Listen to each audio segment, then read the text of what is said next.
пространство. Далее цифры 1, 9, 97, 99, 20, нули.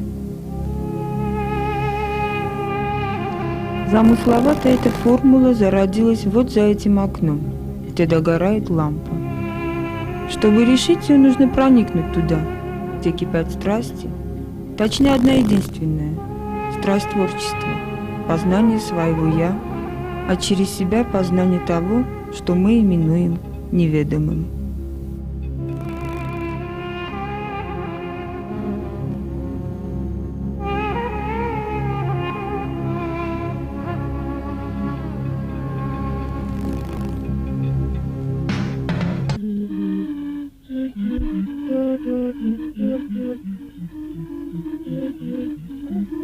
Каждая картина, зарождающаяся в этих стенах,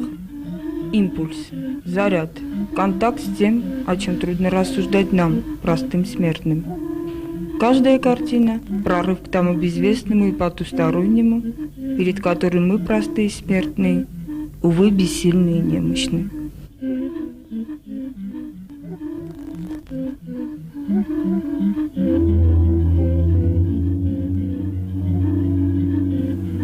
X, Y, знак равенства. Далее цифры 1, 9, 97, 199, 8, 99, 20, нули.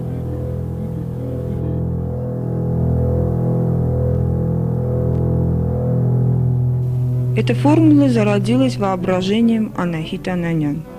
Но путь к ее решению лежит через сотни нитей, исходящих из нее самой и идущих к ней.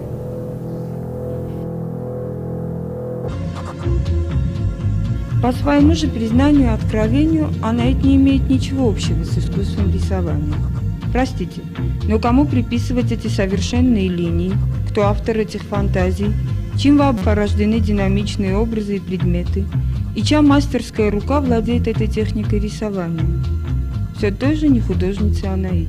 Да-да, Анаит, которая однажды... Ночью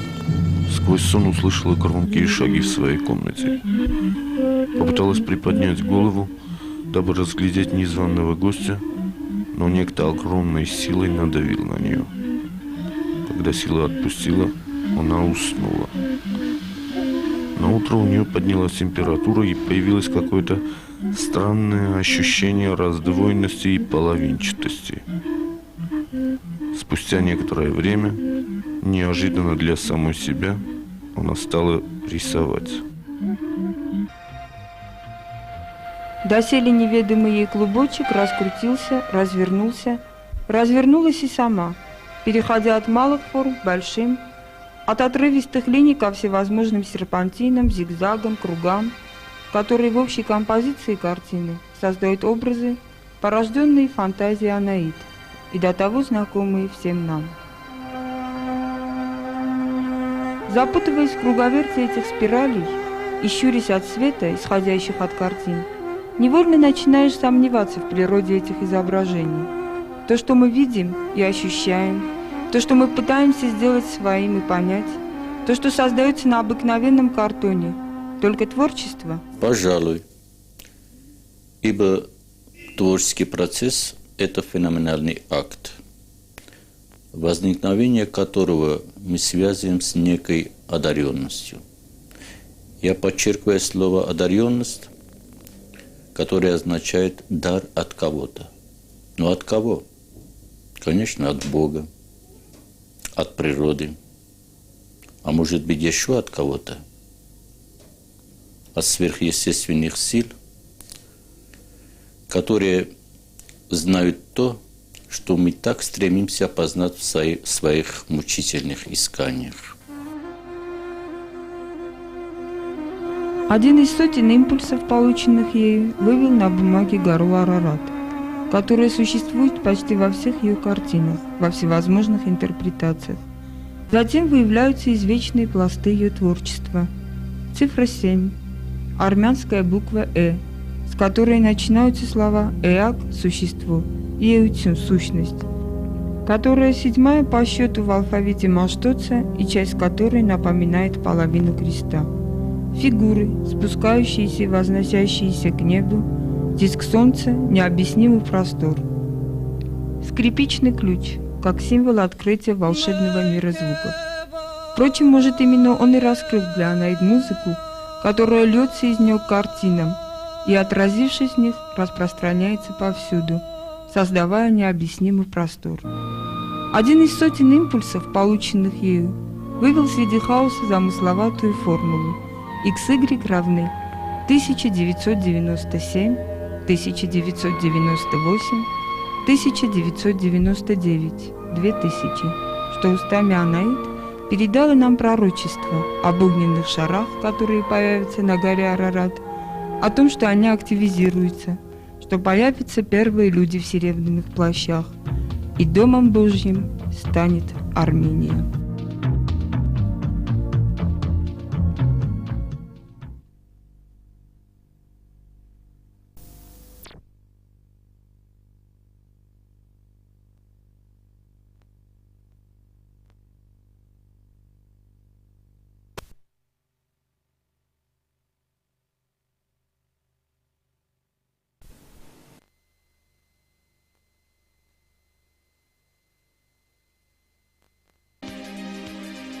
Արվեստը իր բնույթով, իմաստով եւ ներազդող զգացմունքայնությամբ միշտ իր շարքերն է ներգրավում յուրօրինակ ընդհանուրից տարբերվող մարդկանց, եւ որքան ուժեղ եւ ներշնչանքով լի է արվեստագետը, նույնքան ուժեղ եւ տարբերվող է նրա ստեղծածը։ Այդպիսի արվեստագետների թվին է պատկանում նկարչուհի Անահիտ Անանյանը, որի աշխատանքները դիտելիս ցնցող տպավորությունից կարծես սարսուռ է անցնում մարմնովդ։ Նրա գրեթե բոլոր նկարներից բխում է անհասկանալի, դյութիչ մի ուժ, որը սովորական խոսքերով եւ մարդկային լեզվով դժվար է բացատրել։ Անահիտ Անանյանը երբեք չի նկարել եւ մասնագիտական կրթություն չի ստացել։ Ամեն ինչ կատարվել է հանկարծակի, միանգամից, արտարոց դեպքի բերմամբ։ Նա ավարտել է կինոտեխնիկումը, որից հետո երկար ժամանակ աշխատել է կինոստուդիայում որպես կինոմեխանիկ։ Դրան զուգահեռ է նաև ժուրնալիստիկայով։ Այնուհետև ընդունվել է ազգային հեռուստատեսություն, որտեղ եւ աշխատում է մինչ օրս։ Առաջին նկարը ստեղծվել է 91 թվականին, այն ծանր եւ մութ տարում։ Անահիտը հանկարծ մի պորտկում է զգացել նկարելու, կարծես ինչ-որ մեկը ղեկավարել է նրա ձեռքը եւ միտքը, եւ աստիճանաբար հայտնվել են նույն իրեն Անահիտի համար անհասկանալի, բայց որոշակի իմաստ փոխանցող աշխատանքներ։ Այդ սկզբնական նկարները արվել են միայն սև սպիտակ գունային գամմայով, քանզի աշխատել է սովորական մատիտով, գրիչով եւ տուշով։ 92 թվականին նա կես տարի իրենից անկախ դադարել է նկարել, եւ դա առիթ է հանդիսացել անցնելու գունավոր նկարներին։ Այսուհետև Անահիտը սկսել է նկարել յուղաներկով։ Նրա բոլոր նկարներն ունեն զարմանալի հարթություն, նրանց հատուկ մշակումը հայտնի է միայն ստեղծողին։ Սկզբնական առաջի փուլի նկարն է տևել 30 րոպե, հետո ավելացել է ժամը 1 ժամ, հետո 3 ժամ, այսինքն սկսվում է 30 րոպեից մինչև 3 ժամ տևողության տարբեր նկարներ իհարկե, որից հետո մշակումը տևում է, յուրաքանչյուր նկարի մշակումը տևում է մի քանի ժամ, հիմնական մշակում եմ ձեռքով։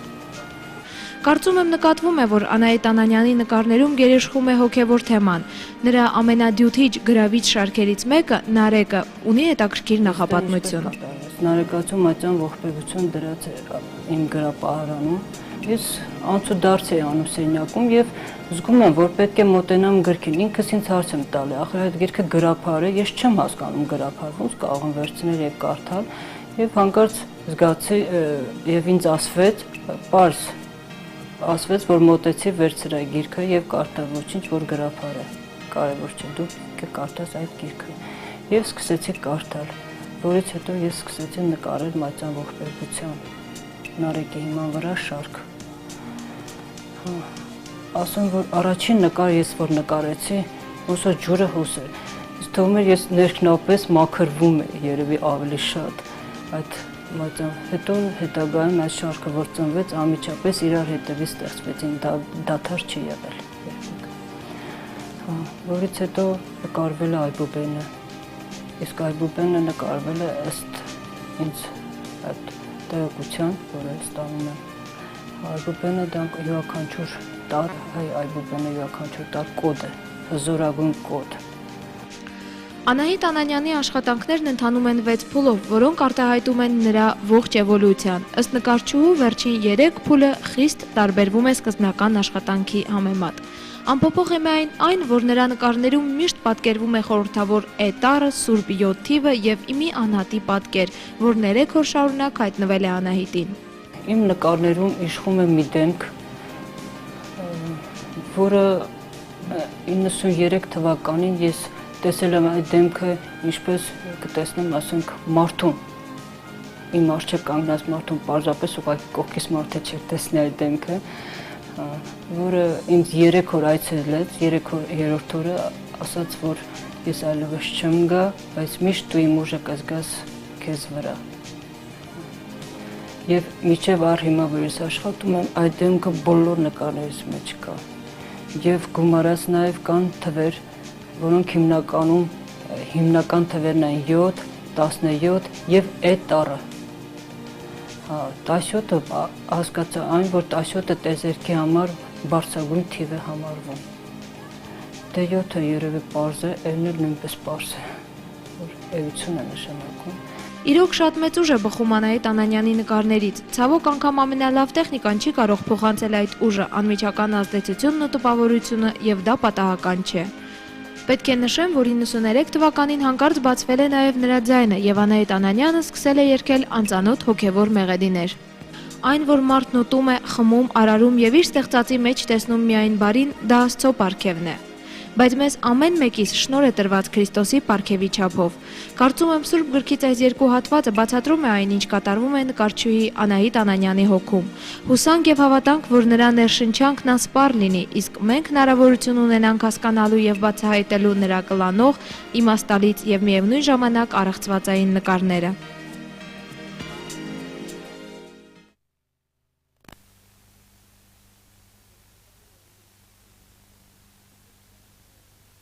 Որը ցանկալի է յուրաքանչյուր մարդու համար, հատկապես որ այն, չգիտեմ, ուրիշ ուժեր է եւ այն վերերկրային մոտեցում է։ Մի քիչ երևի ասածս տարօրինակ թվաց ձեզ ու մի քիչ անհասկանալի, բայց հիմա կբացենք խաղաքարտերը, փակած։ Նախ ներկայացնենք մեր այսօրվա զրուցակցին Անահիտ Անանյան, բարի լույս։ Բարև ձեզ։ Ես ներկայացնեմ Անահիտին, իհարկե մի քիչ երկար կլինի ներկայացնելը։ Նկարչուհի նախ, բայց ոչ սովորական նկարչուհի։ Նաև Անահիտը մեր գործընկերուհին է, նա աշխատում է Արեգ մանկապետանեկան աշխատում եմ Արեգ մանկապետանեկան հաղորդաշարում եւ շրջադարձ հաղորդաշարում, որի հեղինակն է եւ վարող մեր լավագույն հեռուստամեկնաբաններից մեկը Արփեն Մովսիսյանը, բնույթով մշակութային հաղորդաշարը, որը յուրովի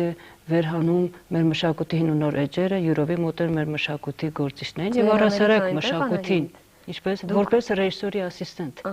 Նախ մենք ողջունում ենք, որ մեր գործընկերուհին այսօր այստեղ է եւ մենք նրան ներկայացնելու առիթ ունենք, քանի որ շատ հետաքրքիր զբաղմունք ունեք դուք եւ շատ հետաքրքիր ուժ է տրվել ձեզ։ Ես այդպես ասեմ, թույլ տվեք այդպես ասեմ, ու մի քիչ գործ ունենք վերերկրային ուժերի հետ, թող որ սա տարօրինակ չթվա, բայց մի քիչ խոսենք այն մասին, թե ինչպես ստացվեց, որ դուք սկսեցիք նկարել։ Ես գիտեմ, որ դուք ոչ մի ինստիտուտ չեք ավարտել, ոչ մի այսպես տեխնիկական հնարավորներին չեք տիրապետել մինչ այդ պահը, բայց ձեզ տրվել է, թե ինչպես մի փոքր եթե կարելի է պատմեք այդ մասին։ Խնդրեմ, նախ եւ առաջ կամենաշնորհակալություն հայտնել ձեզ եւ ձեր ստեղծագործական խմբին հրավերքի համար։ Եվ հետո նկարել սկսել եմ 1991 թվականից, որը ունի իր նախապատմությունը, որն էլ հիմք հանդիսացավ ինձ նկարելու։ Դա մի գեղեցիկ երեկո էր, երբ տուն էի վերադառնում, մանկությունից սովորություն եմ ունեցել միշտ նայել կապույտ երկնքին, տարբեր ժամերին, օրվա տարբեր ժամերին։ Եվ այդ օրն էլ ըստ սովորության համաձայն նայում էի երկնքին, հիանում լուսնի գեղեցկությամբ, այդ օրը լուսնը այնքան գեղեցիկ էր։ Դա 1991 թվականն էր, այո։ Եվ հանկարծ լուսնից ասես մի դեմք պոկվեց, եկավ դեպի ինձ եւ անեացավ։ Ես հանկարծակի ցնցվեցի, մտածեցի, ինչ եղավ, ինչ կատարվեց սա, ինչ է սա։ Իհարկե սկզբում ոչինչ չէի կարող ըմբռնել, եկա տուն, հաջորդ իսկ պահին այդ կերպարը իր ողջ հասակում մեկ կանգնեց իմ առջև, ես գանվեցի տեղում, չկարողացա շարժվել եւ շատ գեղեցիկ բարձրահասակ տղամարդ էր, լայն ճակատով, մազերը իջնում էր միջև ուսերը, դեմքը արծաթավուն, հագուստը եկեղեցական, իջնում էր միջև սրունքները եւ ոտքերը բոբիկ։ ասաց ես կգամ 3 օր, որից հետո դու այլևս ինչ չես տեսնի, բայց միշտ իմ ուժը կզգաս քեզ վրա։ Եվ այդպես էլ եղավ։ Որից հետո ես մի օր արթնացա նկարելու անհակ ցանկությամբ։ Դա բառերով անհնարին է նկարագրել։ Ինչ չեք էլ իմացել ինչ բան է։ Ոչ, մանկությունից երբեք նկարելու հակում չեմ ունեցել, ձիրք ցույց չեմ տվել, այսպես ասած։ Իհարկե գրել եմ, ասեմ որ գրել եմ, զբաղվել եմ, նաև լրագրության փորձ եմ արել, լրագրության մեջ տպագրվել եմ։ Այո, բազմաթիվ թերթերում, այո, բայց նկարելու մասին երբևիցե չեմ էլ մտածել, որ ես օրից մի օր կնկարեմ։ Եւ հա այդ անհակ ցանկությունը իհարկե գիտակցելով որ նկարելու համար պետք է անցնել մեծ դպրոց, ունենալ նկարելու համար խորը գիտելիքներ, բայց ես չէի կարող այլևս չնկարել։ Անահիտ, մենք ճիշտ է արդեն դիտել ենք նկարները, վաղուց ծանոթ ենք նկարների հետ, բայց հիմա ես առաջարկում եմ, որպեսզի դիտեն նկարները նաև հեռուստաայտոնները, որպեսզի ավելի կոնկրետ պատկերացում կազմեն քո նկարների հետ։ Հիմա դիտենք, որից հետո կշարունակենք զրույցը։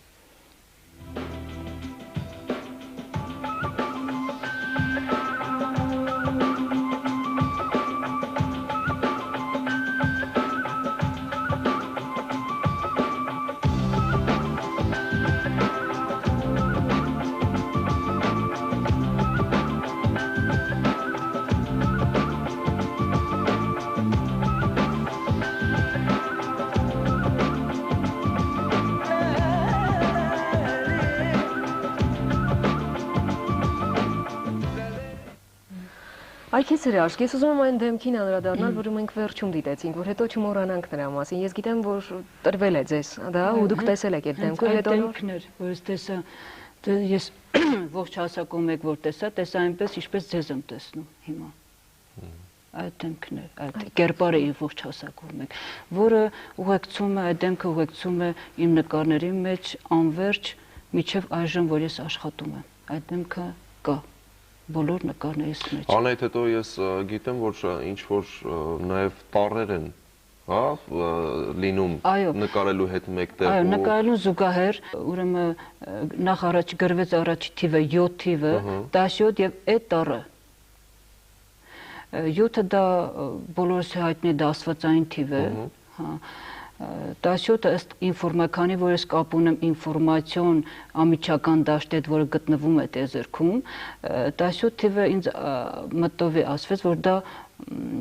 տեզերքի բարձրակուն թիվն է համարվում։ Իսկ այդ տառը դա էությունը, դա մեծությունը այդ տառը, որը ոչ մի ժամանակի մեջ չի մտնում, ոչ մի կրոնի չի ենթարկվում, նա մեծ է եւ շատ խոր տեսությունը տվել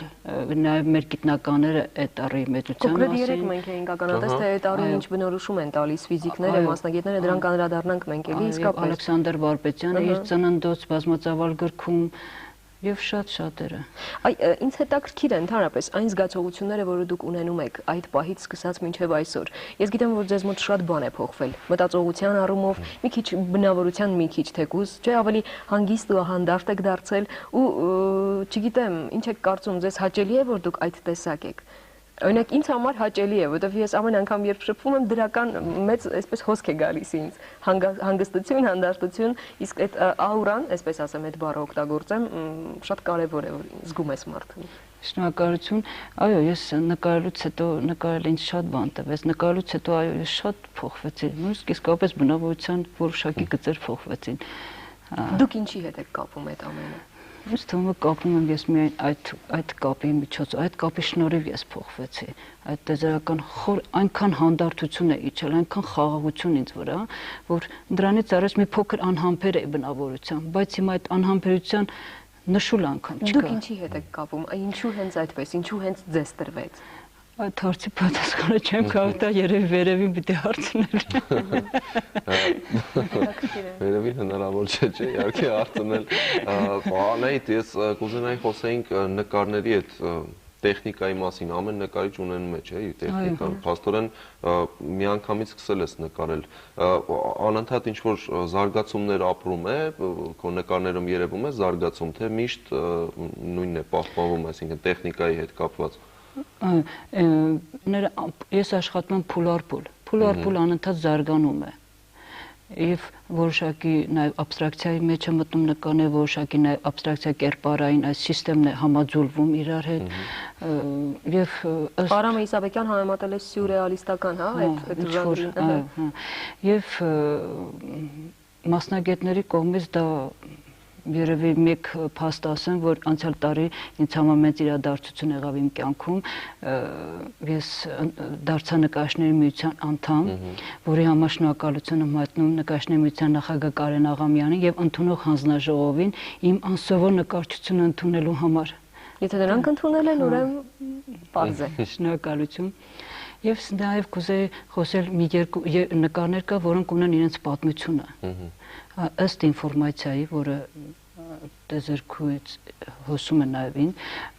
բանը Արարատ Սարի եւ հայոց աշխարհի հզորագույն ինֆորմացիա։ Մենք ըստ ինֆորմացիայի մեր հայոց աշխարհը գտնում է դրական մեծ էներգիայի տակ։ Եվ կան գործեր, որոնց մեջ գրված է, որ Աստծո տունն է լինելու Հայաստանը եւ ոչ տարածքով։ Եվ ես չգիտեմ դա թող չհամարվի, ես կասեմ, որ աշխարհի ըստ զգացողության եւ ինֆորմացիայի աշխարհի կենտրոնն է նորից լինելու Հայաստանը եւ ոչ տարածքով եւ Երանի այն մարդուն, որ տեսնելու է մեր հայոց հողի հետ կատարվելիքը։ Ուշ կլինի դա։ Ասված կդիմի այդ չեմ կարող ասել։ Ես գիտեմ նաև էլի շնորհք ունեք դուք ու էլի մի հետաքրքիր բան, դուք երգում եք։ Այո, ինձ 2 տարի ինչ նկարել է եւ ինձ տրվեց նաև երգելու ձայնային տվյալ։ Այնտեղ կար մի նկար, ես չգիտեմ ինչպես հեռուստադիտողին բացատրեմ, թե որ նկարներ, մոտավորապես գրոտած գրաֆիկային մոտ, այդ ընթացքում դուք երգել եք։ Այո, ես այդ ընթացքում կան աշխատանքներ, որ ես երգում եմ եւ զուգահեռ նկարում, որոնք պատկեր չունեն իրենց մեջ, բայց երևի ստիյոթին գուցե եւ ներքին շերտերում պատկեր կա, բայց նման է զուտ խազային համակարգի, այդ գծային համակարգները գնում նմանվում են խազային համակարգի։ Երևի դա Իսկ երգերը ինչ երգեր են։ Մեզ համար կերկի անային։ Մեղեդին դա հոգևոր մեղեդի է, մասնագետները լսել են։ Ինչ են ասում մասնագետները։ Ըստ մասնագետների դա հոգևոր մեղեդի է, որը տանում է դեպի միջնադար։ Գրի չի արել որևէ մեկը դրանք։ Չէ, ես մի փոքր ձայնագրել եմ տանը, բայց տան միջավայրում տեխնիկան բնականաբար թույլ չի տալ լավ ձայնագրելու։ Կտակ այդ հնարավորությունը մեզ լսելու ձեզ, ուղղակի ընկալելու համար։ Եթե կարելի է իհարկե։ Ես երևի կանգնեմ։ Խնդրեմ։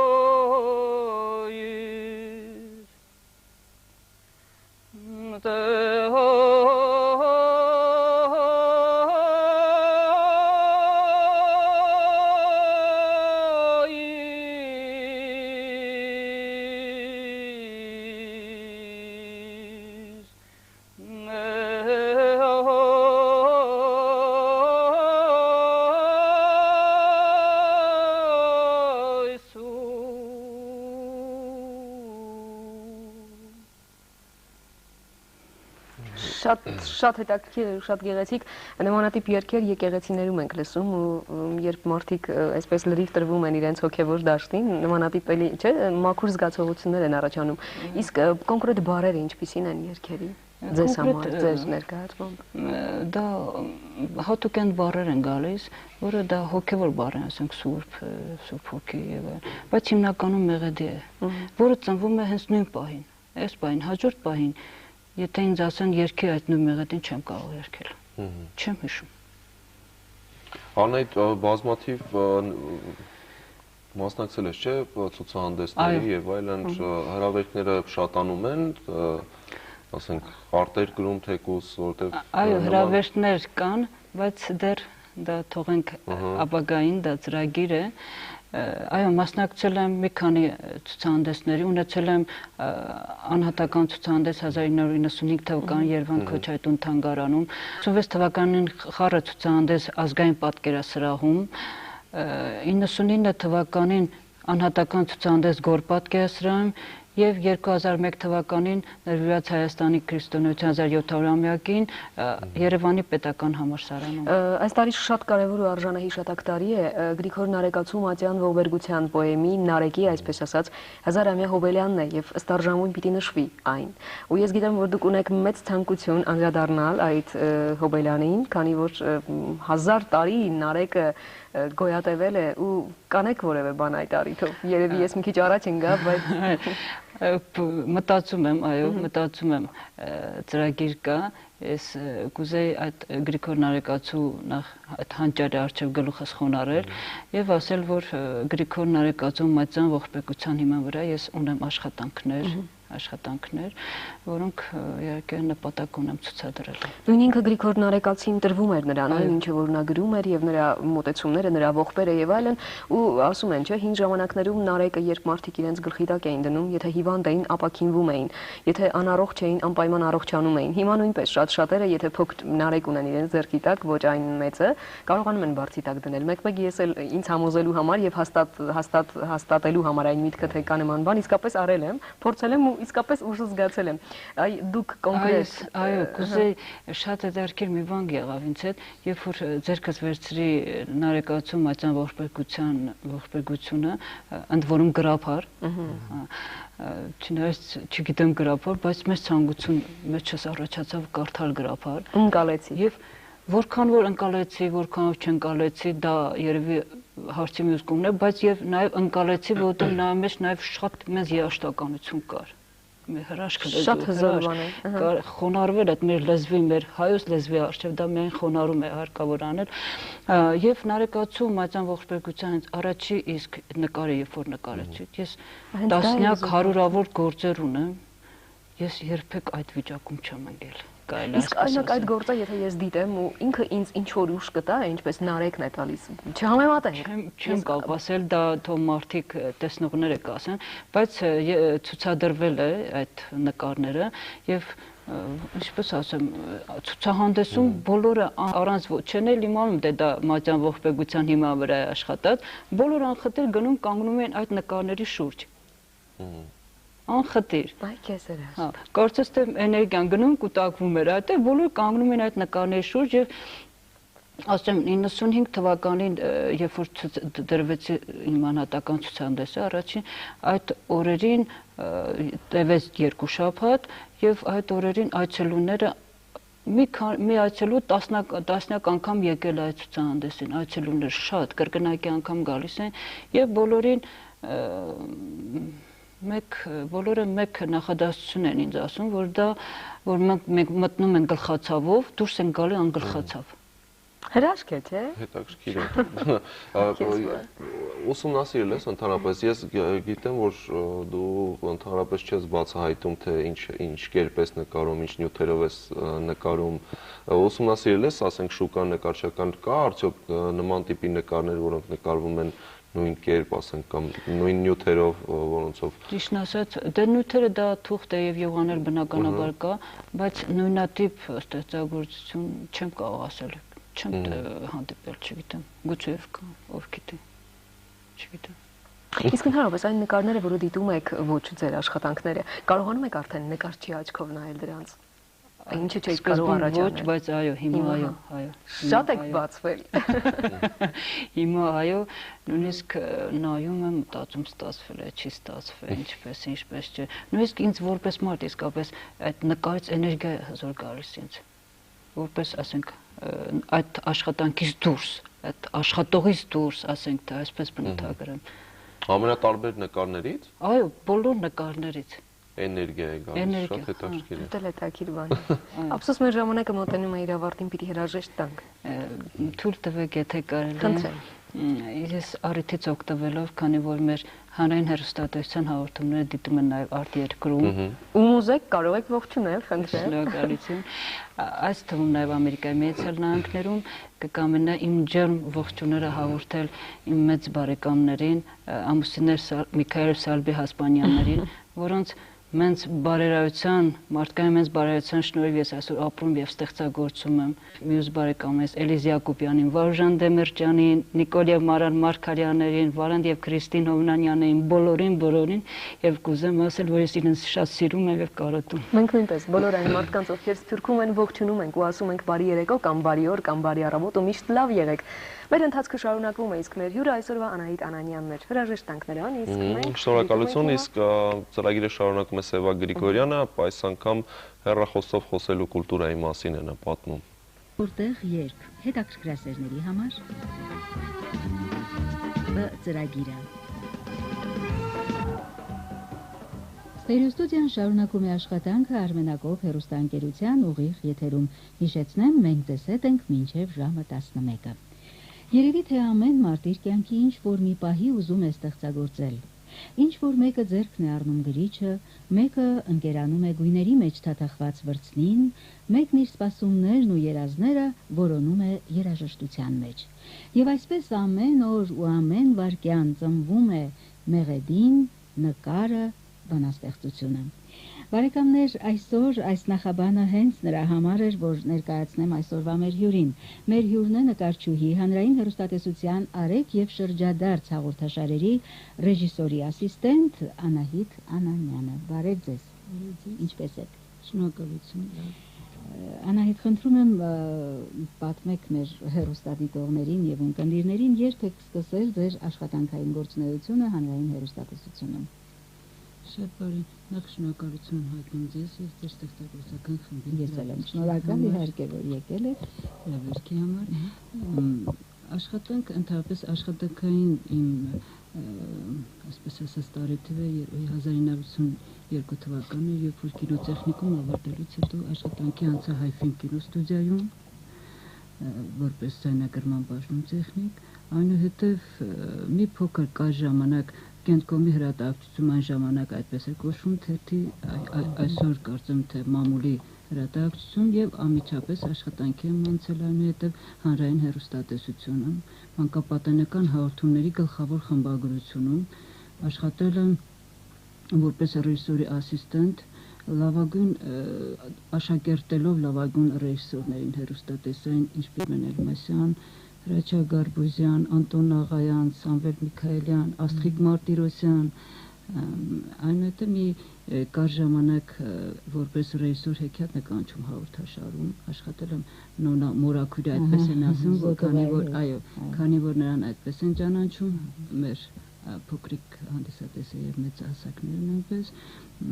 այնուհետև այժմ աշխատում եմ Արեգ մանկապատենական հաղորդաշարում հեղինակ Զավեն Բասմաջյանը, ռեժիսոր Հրաչյա Գարբուզյան եւ շրջադարձ հաղորդաշարում բնույթով մշակութային հաղորդաշար է, հեղինակ եւ վարող մեր հեռուստա մեկնաբանից, լավագույն մեկնաբանից մեկը Արփեն Մովսիսյանն։ Փաստորեն միշտ մշակույթի հետ եք։ Այո, միշտ ես թերապես սիրել եմ մշակույթը, ինձնով բարձր է։ Իսկ ինչպես կատարվեց այդ անցումը դեպի նկարչություն։ Ես գիտեմ, որ սկսել եք նկարել մոտավորապես 30 տարեկանից։ Եթե չեմ սխալվում, մեր նախնական զրույցից։ Այո, սկսել եմ 30 տարեկանից 1991 թվականն էր դա։ Մի շատ գեղեցիկ աշնանային օր, այսինքն նախաբան դա նկարելը ունի նախապատմությունը, որը հիմք հանդիսացավ ինձ նկարելու։ Ասեմ, որ համապատասխան կրթություն չունեմ։ Սովորաբար եւ փոքրուց է, չէ՞, այդ շնորհը ինչ որ տրվում, եթե ունես, երևում է։ Փաստորեն ձեզ մոտ դա ավելի ուշ է։ Իհարկե դրանից առաջ ես այսինքն գրելու այսպես ձիրքը փորձել եմ անել, գրել, փորձել նաեւ լրագրությամբ մի որոշ ժամանակ զբաղվել եմ նաեւ, բայց դա երևի թե ձեզ հարազատ չէր։ Չէ, հարազատ է, հիմա էլ հարազատ, բայց ուղղակի երևի նկարը դա ճանապարհն էր երևի նկարելու համար։ Այսօր ես նույնիսկ այդպես եմ Ամեն ինչ մտածում։ տանում էր Այո, դեպի նկարչություն։ Այսօր այդպես եմ մտածում։ Ուրեմն դա տեսիլք է։ Տեսիլք ցանկացած ստեղծագործող, ես ասեմ, որ ի սկզբանե կապված է տեզերական երևույթ ասացի կամ տեզերքի հետ ընդհանրապես, բայց չգիտեմ, եւ որոշակի արտահայտման երևի կամ այսպես զգալիությունն է, որը տարբերվում է այս երևույթին։ Ունեն 91 թվական խորը աշուն, շատ գեղեցիկ երեկո, քայլում եմ փողոցով տան տուն դարձի ճանապարհին, մանկությունից սովորություն եմ ունեցել անընդհատ օրվա ցանկացած ժամին նայել կապույտ երկնքին։ Այդ տունն էլ նայում է եւ նայում է եւ քայլում երկնքին։ Այդ օրը երեկո եւ լուսին այնքան գեղեցիկ էր, մի անսովոր գեղեցկություն ուներ։ Եվ հանկարծ այդ լուսնից մի դեմք, ասես դուրս եկավ աշկերտից առաջ եւ անեացավ։ Լույսը, այո։ Չէ, դեմք, այո, դեմք։ Ես հանկարծակի դիպվածից հանկարծակի եկա, մի պական գարա զարմացած եւ ասելով ինքս ինչ մտորելով թե ինչ կատարվեց, իհարկե չհասկացա թե ինչ կատարվեց, եկա տուն, ներս մտա եւ հանկարծ այդ դեմքը, Նորից այդ դեմքը։ այո, այդ դեմքը իր ամբողջ հասակում էր կանգնեցի մարչեւ։ Իսկ ում էր հիշեցնում այդ դեմքը մոտավորապես։ Ես այդ դեմքը նկարել եմ եւ գուցե չգիտեմ, գուցե եւ ցուցադրվի էկրանին այդ դեմքը, ուրեմն այդ բարձրահասակ շատ գեղեցիկ տղամարդ էր։ Մազերը Սպիտակամորուս չէր պատահաբար։ Չէ, արծաթավուն էր դեմքը, արծաթավուն, մազերը իջնում էր միջև ուսերը, լանջակատով, գեղեցական հագուստ, իջնում էր միջև սրունքները եւ ոտքերը բոբիկ, աշկիս առաջներն այդ բոբիկ։ Ես տեսա նրան այնպես, ինչպես հիմա ձեզ եմ տեսնում, բայց պարզապես կողքից մարդը եթե լիներ, կողքից մարդը չէր տեսնի դա։ Պարզ։ Եվ մոտավորապես, եթե ասեմ դա ես ներողություն գիշերը 12-ին մտել եմ տուն, ես ժամը 1-ին նոր զգեստավ փոխվել եմ, այսինքն այդ տպավորության տակ 1 ժամ տևել է դա եւ հետո որ անեացավ իհարկե չհասկացա եւ ասաց զրույց բռնվեց իր միջը ասաց ես կգամ 3 օր ամեն օր այսինքն 3 օր անընդմեջ կայցելի ինձ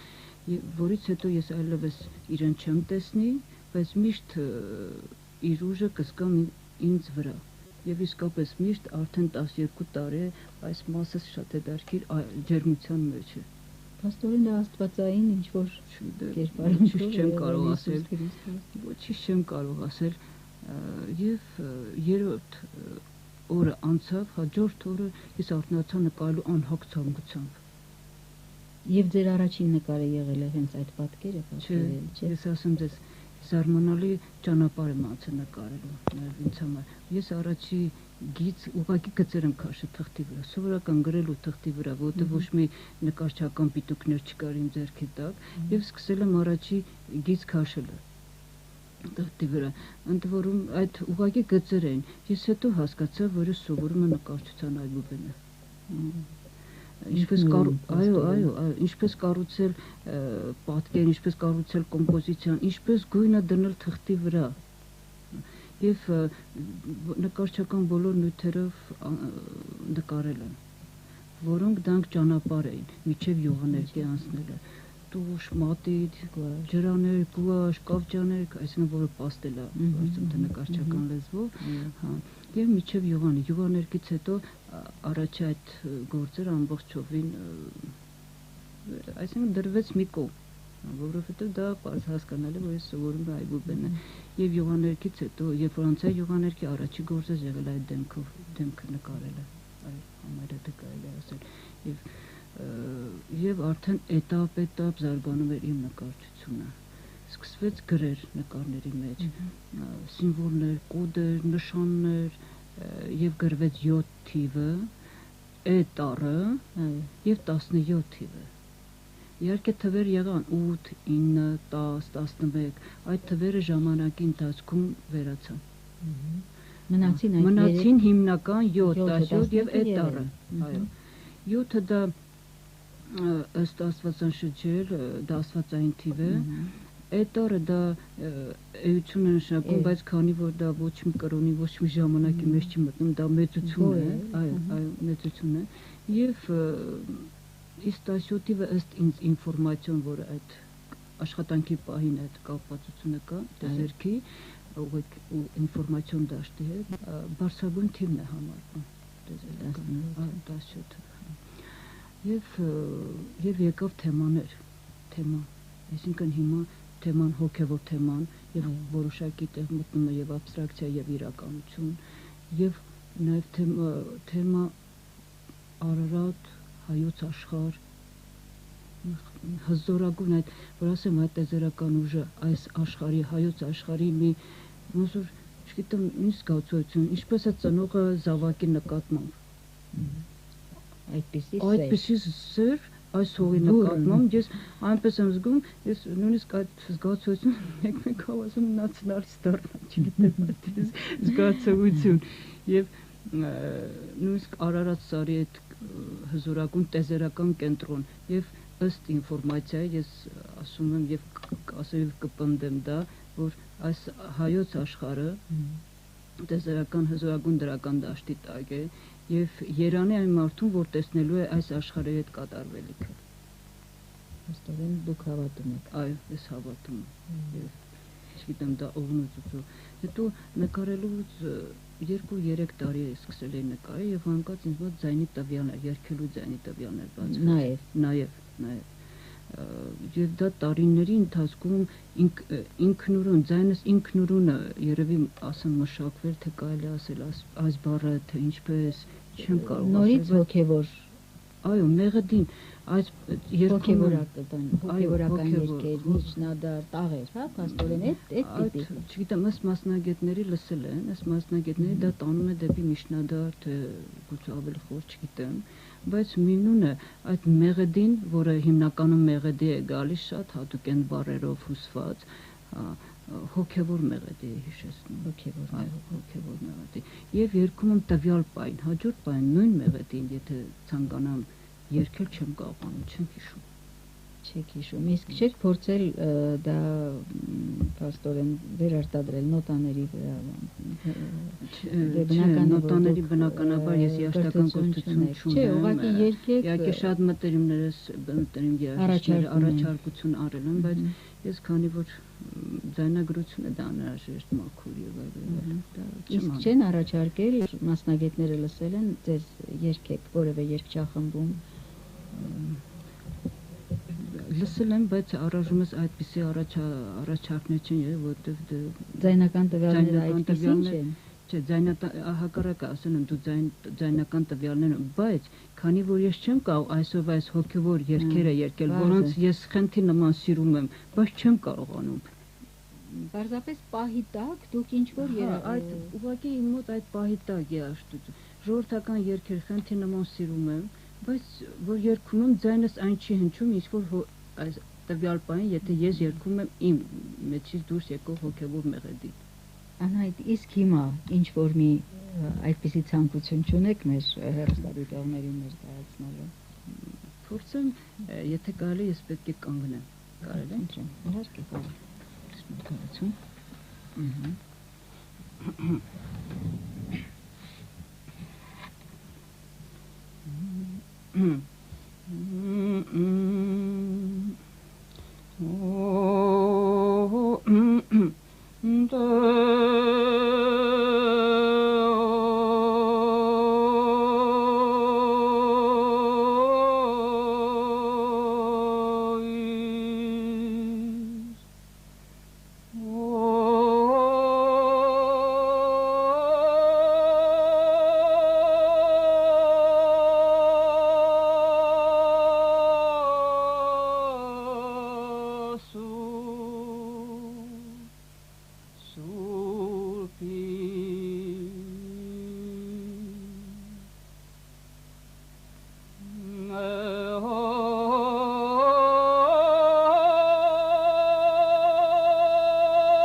Շնորհակալություն Անահիտ։ Ես գիտեմ, որ դուք նկարիչների միության անդամ եք, այո, անցյալ տարվանից։ Այո, անցյալ տարի ընդունվեցի նկարիչների միության անդամ, ես եւ նորից հայտնեմ շնորհակալությունը նկարիչների միության նախագահ եւ ընդունող հանձնաժողովին, իմ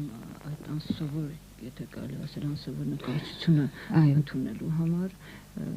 եւ շնորհակալ եմ ընդհանրապես իմ նկարիչ ընկերներին, որոնց հետ զրույցները իմ ընդհանրապես արվեստագետ ընկերներին, բարեկամներին լինի երաժիշտ, գրող, իրանք ինձ շատ են օգնում իրենց զրույցներով, անգամ զրույցները կարող են մարդուն փոխել, գիտեք։ Իհարկե։ Եվ խորապես ես բոլորին իմ շնորհակալություն հայտնում եւ աշխատանքային ընկերներից եւ ամենքի։ Իսկ ցուցահանդես երբևիցե ցուցահանդեսում ցուցադրել եք ձեր նկարները։ Այո, ցուցահանդեսներ ունեցել եմ, անհատական ցուցահանդեսներ, այո, 1995 թվականին Երևան Քոչարի տուն թանգարանում, անյութով խմբակային ցուցահանդես ազգային պատկերասրահում, 1999 թվականին Գոր պատկերասրահում եւ 2001 թվականին քրիստոնեության ընդունելության Հայաստան 1700-ամյակի արդիվ պետական համալսարանում Երևանի։ Եվ ինչ ընդունելության է արժանացել։ Գիտեք, միշտ ես շնորհակալ եմ եւ դրվատանքի խոսքեր եմ լսել, նույնիսկ 95 թվականին, երբ որ առաջի անգամ անհատական ցուցահանդեսս դրեցի, տևեց 2 շաբաթ Երևան Քոչարի տուն թանգարանում, այնտեղ այցելուները մի քանի անգամ նույն անձիկ մի քանի անգամ էին մտնում եւ ի զարմանս ինձ նաեւ բոլորը մեկ նախադասություն էին ասում, որ տվյալ նկարները իրենք մտնում էին ներողություն գլխացավով եւ դուրս էին գալի առանց գլխացավի։ Կանայք եւ տղամարդիկ, լուրջ մարդիկ, որ նրանց եւ ասում եմ, չգիտեմ, ես բան ասում եմ, չէ, բալիկ ջան, աղջիկ ջան, այդպես է քո։ Հենց ձեր նկարները նայելով, այո, նկարն է, ասենք անհատական ուրիշ նկարներ չկա։ Անհատականի ժամանակ, Եվ ընդհանրապես միշտ բոլորի մոտ կա այդ զգացությունը, որ ազդեցություն ունենում են։ Նկարները նայելիս, որ չափով դա արդեն տվյալ մարդու ցեկախված, բայց նույնը թվում է եւ բոլորը արտահայտվում են դա։ Եվ ասեմ նկարելուց հետո իմ մեջ անգամ փոխվեց շատ բաներ։ Դեպի լավը։ Այո։ Բնավորություն նույնիսկ ես միշտ նկարել եմ։ Այսինքն ավելի խաղաղվել է, հա։ Շատ հանդարտվել, շատ անհամբեր էի նույնիսկ տեղեր, բայց հիմա այնքան հանդարտություն էի, չէ՞, որ երբեմն դրում ես ասում եմ, բավական էլի, ինչքան կարելի հանգիստ, խաղաղ, ինչ-որ դեպքերն էլ նույնիսկ այնպես եմ ընդունում, որ պիտի լիներ այդպես երևի։ Եթե հոգևորի հետ ավելի կապվել եք, բնականաբար այդպես պետք է լինի։ Եվ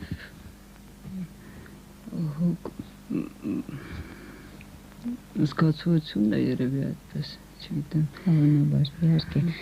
Անահիտ, ինչ կմաղթեիք մեր հեռուստադիտողներին եւ ունկնդիրներին, քանի որ մեր ժամանակը սպառվում է արդեն։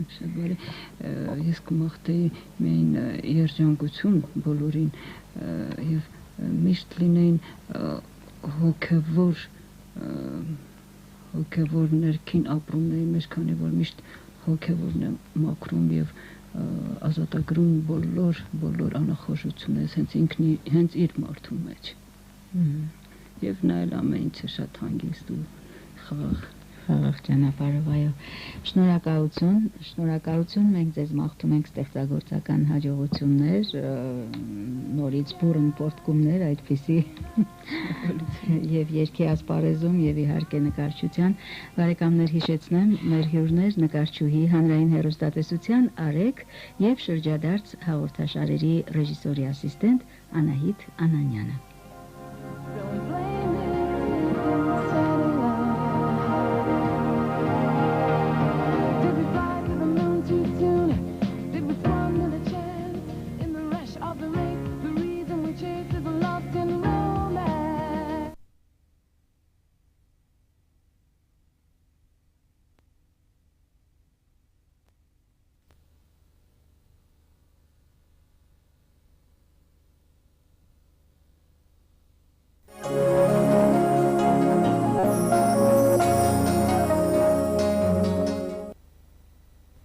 Լույսդ բարի իմ քաղաք, լույսդ բարի իմ լավ բարեկամ, բացիր աչքերդ եւ օրդ սկսիր մեզ հետ եւ լույսդ անպայման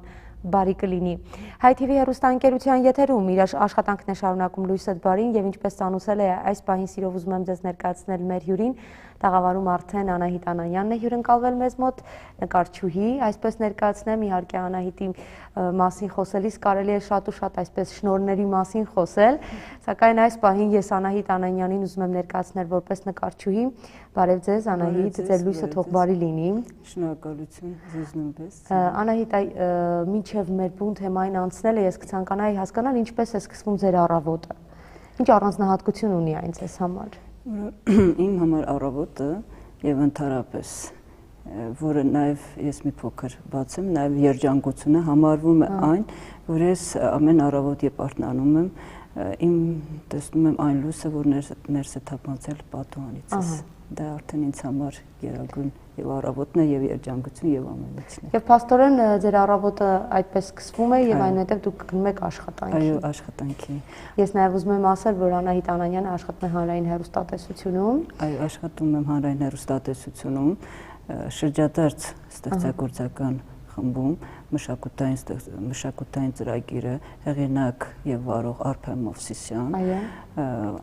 Արեգ մանկապատանեկան հաղորդաշարում հեղինակ Զավեն Բասմաջյան, ռեժիսոր Հրաչյա Գարբուզյան։ Այնտեղ աշխատում եմ ռեժիսորի, այդ երկու ստեղծագործական խմբերում աշխատում եմ ռեժիսորի ասիստենտ։ Փաստորեն այդ ամենի հետ մեկտեղ դուք փաստորեն նաեւ շնորհ ձեր մեջ բացահայտեցիք, դուք շատ լավ նկարում եք։ Եվ ինչպես հուշեցիք Անահիտ, դուք ինձ նաև վերջերս անդամագրվել եք Նկարիչների միությունում եւ Նկարիչների միության անդամ եք։ Ես կցանկանայի մի փոքր խոսենք ձեր արվեստից, ձեր ստեղծած արվեստից։ Ինչ զգացիք դուք ձեր մեջ, երբ առաջին անգամ վերցրեցիք վրձին եւ նկարեցիք։ Ինչ կասեք։ Հետաքրքիր հարց է։ Ուրեմն ես նկարել սկսել եմ 1991 թվականից։ Մինչ այդ մասնագիտությամբ կինոտեխնիկ եմ, աշխատել եմ նախկինում Հայֆիլմ կինոստուդիայում, շփվելով այնպիսի կինոռեժիսորներ, ինչպիսիք են Հենրիկ Մալյան, Ֆրունզեցյան, որոնց հենց կողքին կանգնել է եւ նրանց լսել արդեն մեծ բավականություն է, մեծ դաս, դպրոց։ Այնուհետև նաեւ Հայֆիլմում աշխատանքի տարիներին ես զուգահեռաբար ուժերս փորձեցի նաև, այսպես ասեմ, ժուրնալիստիկայի մեջ թղթակցում էի թերթերում, նորից կրկին եւ արվեստի թեման, եւ այսպես երբեք չէի մտածում, որ կարող է մի օր ես սկսեմ նկարել։ Իսկ երբևէ մինչև նկարելը ձեզ մոտ այդ շնորհը չեք զգացել։ Երբևէ չեք փորձել, ինչ որ բաներ չի ստացվել ձեզ մոտ։ Ոչ, բացարձակ։ Նույնիսկ դպրոցում նկարչության դասի ժամանակ մի կերպ կարողանում էի։ Իսկ ինչպես եղավ, կպատմեք Անահիտ։ Փորձեմ շատ կարճ, որովհետև դա իր պատմություն ունի, բայց շատ համառոտ։ Ես տեսիլք եմ տեսել։ Այո, տեսիլք։ Դա 1991 թվական խորը աշուն, երեկոյան կողմ վերադառնում էի տուն, ես քանի որ մանկությունից սովորություն եմ ունեցել նայել կապույտ երկնքին, անվեր, այդ օրն էլ իմ սովորության համաձայն ցանկացած ժամին նայեցի երկնքին եւ լուսինը այդ օր այնքան գեղեցիկ էր, հանկարծ մի դեմք լուսնից կարծես թե դուրս եկավ եւ եկավ աչքիս առաջ եւ անեացավ։ Ես մի պաստ այսպես ասած հանկարծակի եկա այդ դիպվածից, լավ, հետո գնացի տուն։ Մտա տուն եւ դա վարքյաներ հետո այդ դեմքը իր ամբողջ հասակում է կանգնեցի մարչև։ Շատ գեղեցիկ տղամարդ է, բարձրահասակ, լայն ճակատով մազերը միջև պարանոցներ հասնում, հագուստը եկեղեցական հագուստ է եւ հասնում էր միջև սրունքները։ Սքեմի պես։ Այո, ոտքերը բոբիկ եւ շատ դա ինքը եթե բարձրահասակ ունի, ոտքերը խոշոր։ Դեմքը շատ արծաթավուն։ Ես չեմ հիշում, զրուցել ենք, չենք զրուցել, բայց մենակ մեկ նախադասություն եմ հիշում, որ ասեց ես կգամ 3 օր եւ այլևս չեմ գա, բայց դու միշտ իմ ուժը կզգաս ինձ վրա։ Հետաքրքիր բան եք ասում, գիտեք, եւ դրանից հետո դուք սկսեցիք նկարել։ Այո, եւ այդ 3 օրը եկավ, այդպես, 3-րդ օրը հայ օրը ես այլ չէի զարմանում է թե իմ հետ ինչ է կատարվում, գուցե եւ այդ բառը ճիշտ էր այդ պահին, հա։ Եվ հաջորդ իսկ օրից ես պահան զգացի մատիտ վերցնեմ եւ սկսեմ գծել թղթերի վրա, ուղղակի գծել, գիտեք, հա։ Եվ գծեցի գրիչ, նախ գրիչով սկսեցի, գրիչին փոխանցեց մատիտը, տուշը, ես ուղղակի գիտեք ինչ սկզբնական ընթացքում ես սովորում եմ նկարչության այբուբենը, կարելի է այսպես ասել։ Այդ այսպես ասած այդ տարական այդ գծերը։ Այո, գծերը, ինչպես քաշել գիծը թղթի վրա, ինչպես գծի միջոցով կառուցել կոմպոզիցիա, հետո գույներ Այսինքն պատկերացնելով այդ ամենը արեցիք առանց ինչ որ նախնական գիտելիքներ ունենալու այդ ասպարեզում։ Ոչ ոք նախնական գիտելիքներ չեմ ունեցել եւ ոչ ոք իմ կողքին միջև առ հիմա, այսինքն իմ նկարիչ ընկերները հիմա իմ կողքին նայում են, իրենց կարծիքն են հայտնում, բայց որ ասեն որևէ մեկը ինձ ասել է այս գիծը այսպես դար կամ այն գիծը այնպես, ոչ ոք չի եղել։ Ես կարող եմ։ Հասկանալի է, եւ փաստորեն դուք սկսեցիք նկարել 91 թվականից Անահիտ։ Այդ տեսիլքից հետո փաստորեն դուք զգացիք, որ դուք նկարում եք։ Եվ թերևս ամսի 29-ը լավ առիթ հանդիսացավ ձեզ համար, եւ դուք երևի թե այդ մի քանի տարվա աշխատանքները իմի բերելով, ինչպես դուք ասեցիք, այսպես 3 փուլով աշխատանքները իմի բերելով ներկայացրեցիք հայ հանրությանը։ Այդ 15 տարվա արդյունքը, 14 տարվա արդյունքը ինչ տվեց ձեզ, ինչպիսին էր արդյունքը վերջնական, որը դուք ներկայացրեցիք ամսի 29-ին, ինչպես եք գնահատում դուք որպես այս դեպքում արդեն նկարչուհի։ Շատ լավ, ուրեմն մայիսի 29-ին Եղիշե Չանցյուն տուն թանգարանում իմ ցուցահանդեսը սա 4-րդ անհատական ցուցահանդեսն էր։ 90 դրել առաջի ցուցահանդեսը Երևան Քոչարի տուն թանգարանում 1995 թվականին, 99 թվականին Գոր պատկերասրահում, 2001 թվականին Երևանի պետական համալսարանում նվիրված քրիստոնեության 1700-ամյակին եւ 2003 թվական մայիսի 29-ը Եղիշե Չանցյունի տուն թանգարան։ Ուրեմն ես նախ շնորհակալություն եմ հայտնում Եղիշե Չանցյունի տուն թանգարանի տնօրինությանը, տնօրեն Լիլիթ Հակոբյանին, աշխատակիցներին, նաև այն ամուսիններին, այսպես ասեմ, Տեր Եվտիքին Ղազարյաններին, որոնց հովանավորությամբ նաև դրվեց այդ ցուցահանդեսը։ Շնորհակալություն եմ հայտնում իմ ընկերներին, որոնք նույնպես աջակցեցին այդ ցուցահանդեսը դնելու։ Ցուցահանդեսը մեծ արձագանք է գտել։ Ես շնորհակալ եմ երևի այդ արձագանքներից շատ մեծ եւ ուրեմն ես ցուցահանդեսում ներկայացրեցի իմ 3 փուլերով, քանի որ փուլերով եմ աշխատում, առաջի փուլ, երկրորդ եւ վերջին այս տարվա աշխատանքները ներկայացրեցի, ուրեմն թեման հոգեվոր թեման է։ Աստորեն դուք նկարում եք հոգեվոր թեմայով միայն։ Այո, միայն հոգեվոր թեման է։ Եվ այնտեղ նկարների մեջ ամեն ինչ տեսնում են դիտողները։ Ես ուզում էի ասել, այ հոգևոր թեմա ասելով, կոնկրետ հոգևոր թեմայի ինչ հարցեր եք բարձրացնում ձեր նկարում, հոգևոր թեմայի որ դաշտերն եք ներկայացնում։ Գիտեք, երևի ընդհանուր դաշտն է, իմ կարծիքով, բոլոր առումներով, բոլոր ուղղություններով։ Այո, որովհետև այնտեղ եւ ուրեմն իմ նկարների մեջ հիմնական թիվը 7-ն է, 17-ը եւ էտառը։ Էտառը։ Այո, էտառը։ Էտառի խորհուրդը ո՞րն է։ Բարձում է, հետո ես ըմբռնեցի, որ էտառը դա էությունն է եւ էն Աստված բանն է, Աստված ինչ որ ինձ նաեւ այդպես բացատրեցին, որ էտառը էությունը նաեւ դա է։ Ստա 7-րդ տառը գրքին։ Այո, 7-րդ տառը այբուբենի։ Այո, այբուբենի եւ ուրեմն կոդեր, սիմվոլներ, նշաններ, որոնք ես նույնիսկ աշխատանքի պահին է դա կատարում, նույնիսկ ես չգիտեմ։ Այսինքն անկախ ձեզանից դուք պարզապես ստեղծում եք այդ ամենը եւ հետո եք նոր հետեւություն անում, թե դուք ինչ եք ստեղծել։ Այո, թեման բանը նաև կա երբեմն կենտրոնական, այսինքն կոնկրետացվում է թեման Հայաստանի, ես շատ գործեր ունեմ, իհարկե այդ գործերը այս անգամ չցուցադրվեցին, նախկինում ցուցադրվել են, Արարատ, Հայաստան եւ որքան աշխատում եմ, նույնքան հասկանում եմ, որ այս տեզերական, քանի որ ես կարող եմ ասել, որ ես գործ ունեմ տեզերական ինֆորմացիոն դաշտի հետ, ամեն դեպքում Հայաստանը իր Հայաստանը դա չգիտեմ, այնպեսի ջեմ սիրով են վերաբերվում այդ ասում է սուրբ երկիրը, այո, այդ իսկապես որ ինչպես երևի ծնողը իր զավակին այդ ուժը, էլի, այսպես ասեմ, այդ ուժը, այդ Հայաստան աշխարհ եւ որքան աշխատում են, նույնքան հասկանում Երանի այն մարդուն, որ տեսնելու է այս երկրի թե ինչ է կատարվելու։ Իսկապես։ Այ հետաքրքիր է, մինչև այդ տեսիլքը, որը դուք պատմեցիք ինձ քիչ առաջ, մինչև այդ ամենը ձեզ մոտ այդպիսի զգացողություններ եղել են, ասենք Հայաստանի նկատմամբ այդ հոգևոր աշխարհի հետ կապված, ունեցել եք այդ կոնտակտները եւ այդ ընկալումները այդպես է եղել, ինչ որ հիմա։ Չէ։ Թե այդպես չեք վերաբերվել։ Չէ, անկեղծ ասեմ, չէ։ Իսկ հիմա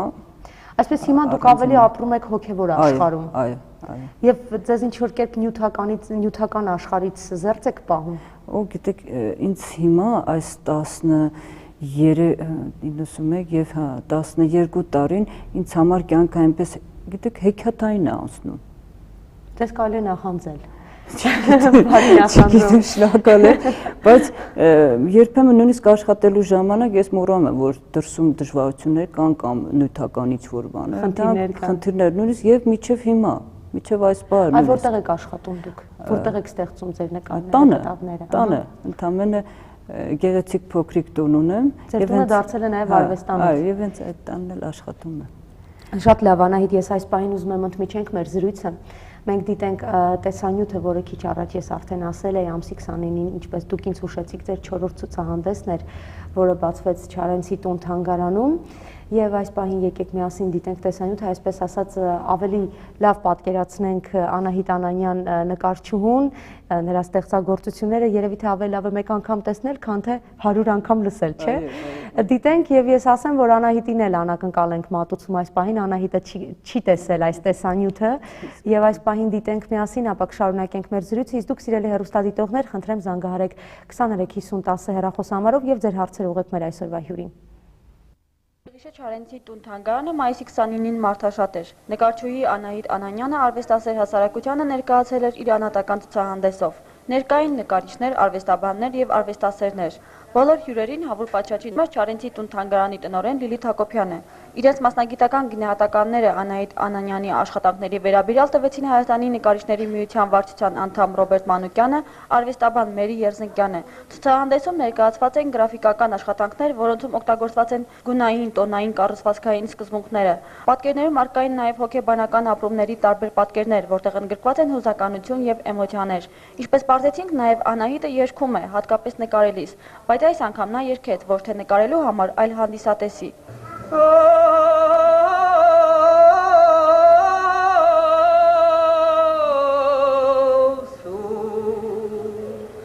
Իսկ հնչած բոլոր բարեմաղթանքներից զատ կար մի ցանկություն, որ Անահիտը միշտ երգի, որը արտացոլվում է նաև նրա նկարներում, որոնք դառնում են ավելի երգեցիկ եւ կենդանի։ Ալլա Արզումանյան։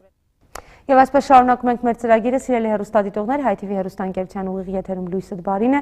եւ եւս մեկ անգամ ուզում եմ հիշեցնել, որ այսօր տաղավարում հյուրընկալել ենք Անահիտ Անանյանին, քիչ առաջ էլ դիտեցինք տեսանյութը, Չարենցի թանգարանում բացվել էր ամսի 29-ին ձեր ցուցահանդեսը։ Անահիտ, փաստորեն դուք նաեւ երգում եք, նաեւ տեսանյութում մեր թղթակիցը նմանապես անդրադարձավ այդ երևույթին,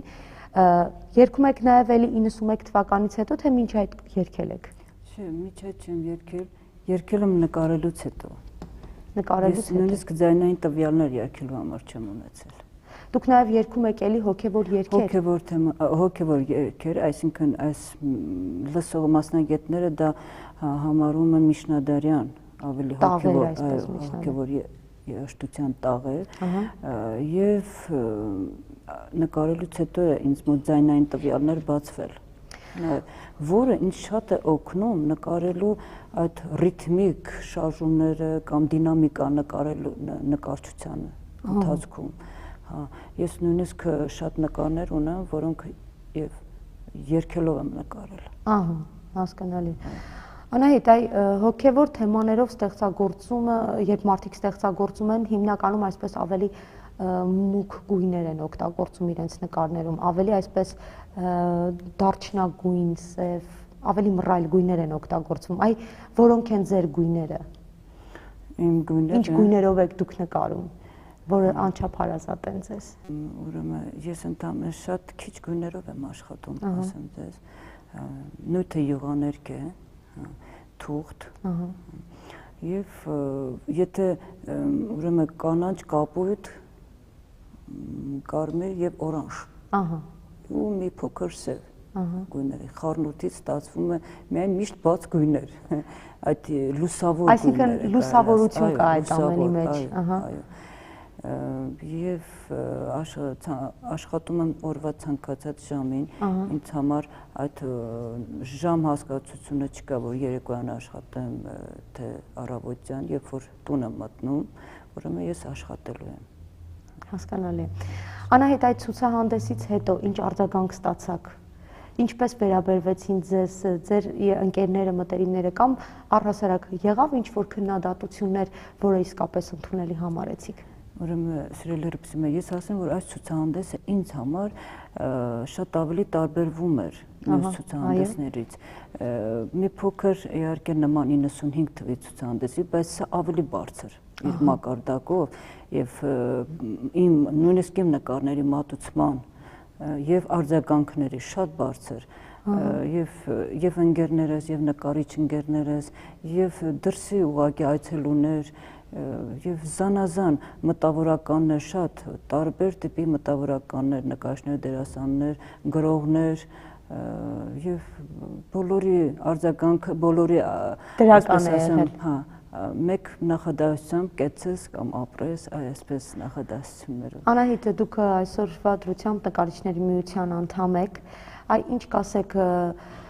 ինչ առանձնահատկություն ունի այն մարդը, որը նկարիչների միության անդամ է եւ ինչ է տալիս կոնկրետ ձեզ այդ միությունում անդամագրվելը։ Կարող եք մի փոքր ներկայացնել եւ առհասարակ այսօրվա դրությամբ ինչով է զբաղված միությունը։ Շատ լավ, բարի։ Ես տեղյակ եմ, որ շատ ու շատ ցուցահանդեսներ եք կազմակերպում եւ այլն, իսկ դուք քանի որ ներսում եք, ինչ կասեք, ինչ գնահատական կտաք այդ ամենին։ Ես ուրեմն նկարիչների միության անդամ դարձա, ինձ պատիվ համարվեց նկարիչների միության անդամ դառնալ 2001 թվականի անցյալ տարի կներեք շփոթվեցի, անցյալ տարի եւ նախ շնորհակալություն եմ հայտնում եւս մեկ անգամ նկարիչների միության նախագահ Կարեն Աղամյանի եւ հանձնաժողովին, որ իմ նկարները, այսպես ասենք, ոչ ավանդական, ինչպես բնութագրվեց, ավանդական նկարչությունը ընդունվեց եւ ես դարձա նկարիչների միության անդամ։ Ցուցահանդեսներ եթե ոչ ասեմ 10 օրը մեկ կարելի ասել այնտեղ ցուցահանդեսներ բուռն կյանքով է ապրում նկարիչների միությունը եւ ես ինքս անձամբ միշտ մասնակցում եմ այդ յուրաքանչյուր բացված ցուցահանդեսին, որովհետեւ ինձ հետաքրքիր է դա։ Այ դուք այնպես լուսավոր կերպով եք ներկայացնում այդ ամենը, բայց հետաքրքիր է իմանալ, ըստ ձեզ ինչպիսին է այսօրվա նկարիչը, ինչպես է ապրում նա այսօր Հայաստանում։ Իսկապես ցուցահանդեսներ կազմակերպվում են, մենք էլ տեղյակ ենք այդ ամենից եւ բարբերաբար մենք էլ փորձում ենք մեր հնարավորության սահմաններում լուսաբանել այդ ամենը, սակայն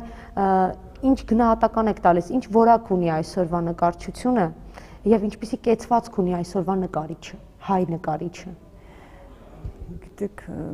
ուրեմն ես ասեմ, ինձ թվում է իմ կարծիքով յուրաքանչյուր նկարիչ երևի ինքնուրույն է կամ յուրովի է աշխատում եւ յուրովի է մոտենում իր ստեղծագործական գործին, այսպես ասեմ, եւ նա երևի թե յուրովի իր ճանապարհը կարողանում է, այսպես ասեմ, բացել։ Հիմա թե ով ինչպես անկեղծ ասեմ, ես այդքան չեմ կարող ասել, որովհետեւ ինձ այդքան էլ Ընդհանրապես նկարչի մասին է խոսքը, հայ նկարչի, որը այսօր կա, ապրում է Հայաստանում։ Ես ասեմ, որ այսօր հայ նկարչությունը ընդհանրապես հայ կերպարվեստը շատ զարգաց, շատ լավ նկարիչներ ունենք, շատ բարձր ինձ համար կոնկրետ Հրանտ Թաթևոսյան, Լևոն Թաթևոսյան եւ իմ երիտասարդ ընկերուհի նկարչուհի Հռիփսիմե Գրիգորյան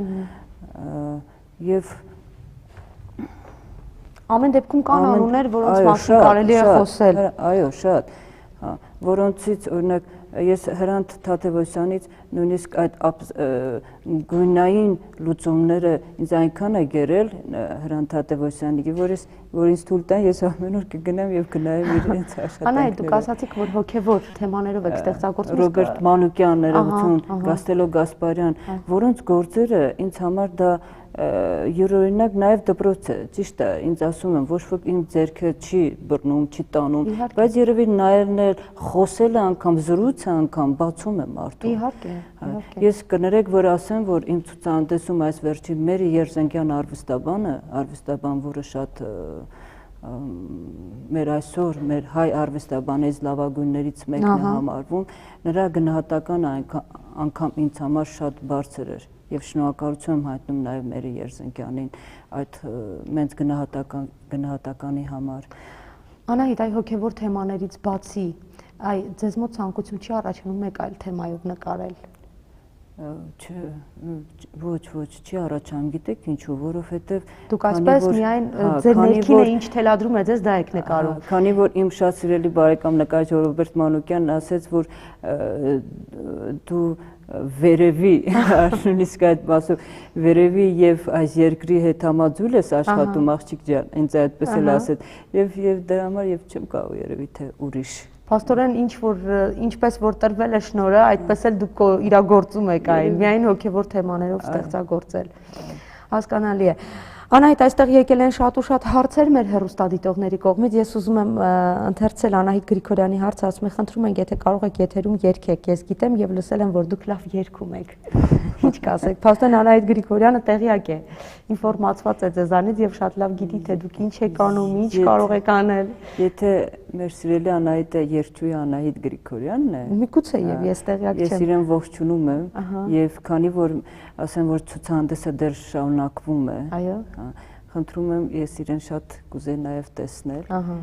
Ցուցահանդեսը գործում է ուրեմն առավոտյան ժամը 11-ից մինչև 4-ը։ Եվ մինչև երբ է ցուցահանդեսը լինելու։ Ցուցահանդեսը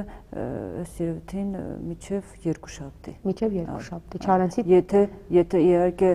քանի որ այցելուներ շատ կան, գուցեև մի փոքր ավելի, բայց հիմնականում մինչև երկուշաբթի։ Ուրեմն ես էլ հիշեցնեմ Չարենցի տուն թանգարանում Անահիտ Անանյանի ցուցահանդեսն է եւ ինչպես հուշեց Անահիտը մինչեւ երկուշաբթի ցուցահանդեսը կլինի եւ եթե իսկապես հետաքրքրվում եք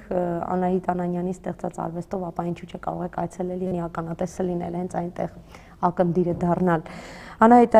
ինչ կասեք, դուք կկատարեք Անահիտ Գրիգորյանի խնդրանք, թերևս այս խնդրանքների նաեւ միանամ ես։ Եվ տեսանյութում էլ, որը քիչ առաջ դիտեցինք, դուք հոգևոր երաժշտություն էիք երգում, մի փոքրիկ հատված, եթե իհարկե դեմ չեք, ես առաջարկում եմ ձեզ մեր եթերում նմանապես հնչեցնել մեկը։ Կփորձեմ, որովհետև ես երգչուհի չեմ հավակնում դառնալ։ Ուղղակի այս պահին ինչ որ եկավ ձեր միտքը, այսպես ասած, ինչ ցանկանաք։ Դուք դա կամնա։ Իհարկե, խնդրեմ։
Ամեն դեպքում այս մի հատվածն էլ իսկապես գեղեցիկ էր, շնորհակալություն, եւ ինչ կատարեցիք, կարող եք ասել։ Գիտեք, ես ասեմ, այս կատարումները այս պահին են գալիս։ Ես հաջորդ պահին ինձ ասեն այս կատարումը կատարի չեմ կարող։ Այսինքն սա ուղղակի ձեր այսպես բխում է։ Այո, այս մեղեդին հոգու կանչ է, հոգու բխում եւ դուք այդ պահին ինչ ստեղծում եք, ինչ զգում եք, այդ կատարում եք, այդպես է։ Այս մեղեդին այս պահին է կատարվում։ Եվ ես ամեն պահ, երբ որ երգում եմ, նույն պահին է կատարվում։ Այսինքն այդ նույնը հնարավոր է որ բոլորովին ուրիշ տեղ էլ այլևս չկատարեք եւ այլևս չհնչի։ Ոչ, ես նույնիսկ չեմ հիշում ինչ։ Դուք նույնիսկ չեք հիշում։ Որովհետեւ երևի թե Այդ դուք ասացիք տեսիլքը, որը 91 թվականին դուք տեսել եք, արդյոք հիմա այդներ տեսնում եք դուք։ Եվ այդ կերպարը հայտնվում է կրկին ձեր աչքերի ոչ, առջև։ չեմ տեսնում։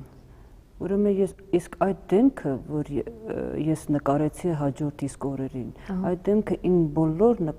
աշխատանքներում կա, արկա է։ Ահա։ Բոլոր, միջև այս պահին, որ Պաստորեն այդ դեմքը տպավորված է ձեր մեջ եւ դուք միշտ նրան տեսնում եք ձեր նկարներում։ Այո, նկարներում բոլոր անխտիր կա։ Եվ իմ տանը ոչ մի նկար փակված չէ պատին, միայն այդ դիմանկարն է փակված։ Հասկանալի Անահիտ, իսկապես հետաքրքիր էր այս ամենը, հետաքրքիր վերլուծություններ արեցիք այսօր եւ անչափ տարօրինակ էր, որ այդ տեսիլքի երևույթից հետո դուք սկսել եք նկարել եւ ինչու՞ չէ նաեւ երգել։ Ես ողջունում եմ ձեզ, շնորհավորում եմ եւս մեկ անգամ եւ իհարկե այս պահին առիթ եմ ընձեռնում, ինչ կմաղթեք մեր հեռուստադիտողին, ինչ կցանկանաք նրանց այս պահին տեսախցիկը սա, կարող եք ձեր մաղթանքները հղել նրանց, ովքեր դիտում են ձեզ։ Նախ եւ առաջ շնորհակալություն հայտնում ձեզ եւ ստեղծագործական խմբին ինձ հրավիրելու համար։ Շնորհակալություն եմ հայտնում իմ ընկեր բարեկամներին եւ իմ մտերիմներին ինձ աջակցելու համար։ Իսկ իմ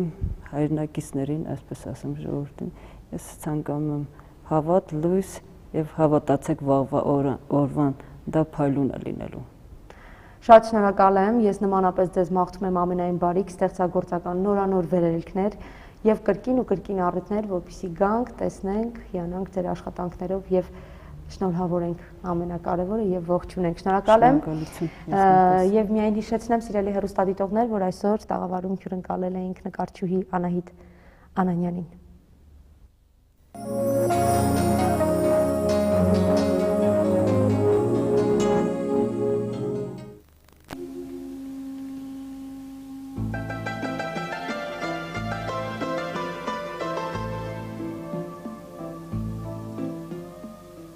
Իսկ վերջում այցելենք մեր աշխատակցուհի Անահիտ Անանյանի հերթական անհատական ցուցահանդեսը, որ կայացել է օրեր առաջ Չարենցի տուն թանգարանում։ Կտավներին նրա տեսիլներն են, ոգեղեն ապրումներ, ինչը կարող ենք դիտել որպես ընծա Գուրգեն Մահարուն հայտնաբեր մեծ ուխտի կարմիր ուխտավորի Եղիշե Չարենցի ու անշուշտ նաև այրվող այգեստանների տարեգիր Գուրգեն Մահարու չմեռնող հիշատակին։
6-ից 13 աստիճան տաքություն։ Օդի միջին հարաբերական խոնավությունը կկազմի 45%, մթնոլորտային ճնշումը 673 մմ սնդիկի սյուն, ռադիոակտիվ ճառագայթման մակարդակը 16 միկրոռենտգեն ժամում։ Հնարավոր է անձրև, գեոմագնիսական դաշտը կայուն է։ Այս պահին մայրաքաղաքում 12 աստիճան տաքություն է։